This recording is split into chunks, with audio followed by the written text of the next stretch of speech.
Masechet Kilaim, Perek Tet, Mishnah Aleph. אין אסור משום כלאיים אלא צמר ופשתים, ואינו מטמא בנגעים אלא צמר ופשתין. אין הכהנים לובשים נשמש בבית המקדש אלא צמר ופשתין, אלא צמר ופשתין.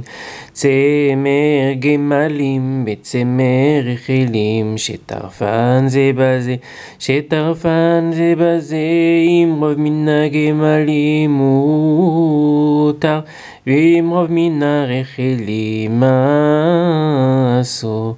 מרצה על מרצה אסור, וכן הפשתן והקנבוס, שטרפן זה בזה, שטרפן זה בזה, la la la la la la. Alors, donc l'interdiction de kilaïm, donc de mélanger dans un même habit, de coudre, de filer, d'entortiller des fils de lin avec des fils de laine, donc c'est assourd par la Torah. Et les taches de lèpre dans les vêtements dont parle la Torah, c'est que dans des vêtements de lin ou de laine. Les vêtements des Kohanim sont faits aussi de lin et de laine. En fait, tous leurs vêtements sont faits de lin. C'est juste que dans les Kohanim Pshutim, dans le Havnet, la ceinture que mettent les Kohanim, donc c'est aussi fait de lin, mais il y a une broderie qui est faite de laine, de Techelet, Argamam et Tolat Shani.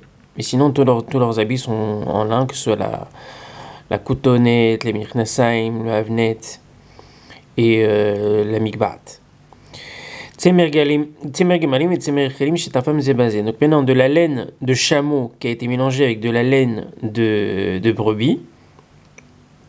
Im rov mina gemalim, si le rov, ça vient du chameau, moutar. Alors on peut prendre des fils, du mélange, et faire un habit avec du lin, avec ces fils-là. Bien qu'il se peut que ce soit des fils de laine. Mais étant donné que le rov, c'est des fils de chameau, c'est bon. Vivre minarechalim asso. Mais si le rov, ça vient des brebis, c'est asso. Mersa al mersa, si c'est moitié-moitié, asso. Veren apishtan vakandu anbush et ta femme c'est basé de la même façon. Du lin qui a été mélangé avec du chanvre. Si le rov c'est du lin, donc ça sera assourd de prendre de ces fils et de les mélanger avec de la laine dans un habit.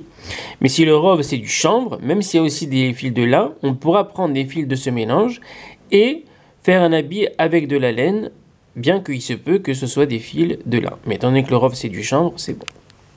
Alors.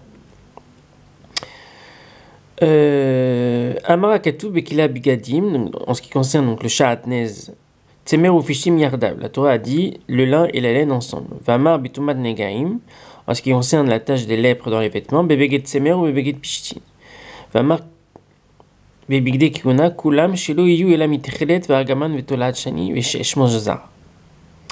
Omikulam, Omechadmeem, Shesh ou Pishtan. Shesh, c'est le lin. Trelet, quand on parle de trelet, c'est toujours donc c'est la couleur trelet, mais c'est toujours sur du fil de laine. Ou tsemer tsavua, ou ken tarshish, ve'argaman, ou anikra be'aravi arjwan. Il s'agit donc de pourpre. Ve'ou tsemer tsavua betseva. Laka, ve'tolat shani tsemer tsavua beshani. Ve'ou akarmaz. ואתה רואה שהשנוי אינו נופל אלא באצבעים בלבד, ושני המינים הם צמר ופשתין. ואל יטעה אותך מה שאומר במקומות מן התורה כותנות בד, או מכנסי בד, שהבד שם פשתן כמו כן. בד c'est aussi un mot pour dire le lin. מה שאמר עם רוב מן הגמלים מותר, רצונומר מותר להרוג, on peut tisser un vêtement avec des fils du mélange. מותר להרוג אותו עם הפשתן. Kanbus nikra el-Kanbus. En arabe, ça s'appelle le Kanbus, c'est le chanvre en français. Kshigdal ba'aret yitzum minu chutim. Idmu le pishtin vabgadim ma'arugim imana nimtsaim larov. Au pirouche tarfan zebazé, ça veut dire donc qu'il les a mélangés. Tarfan zemze. Tarfan ketashan zemze.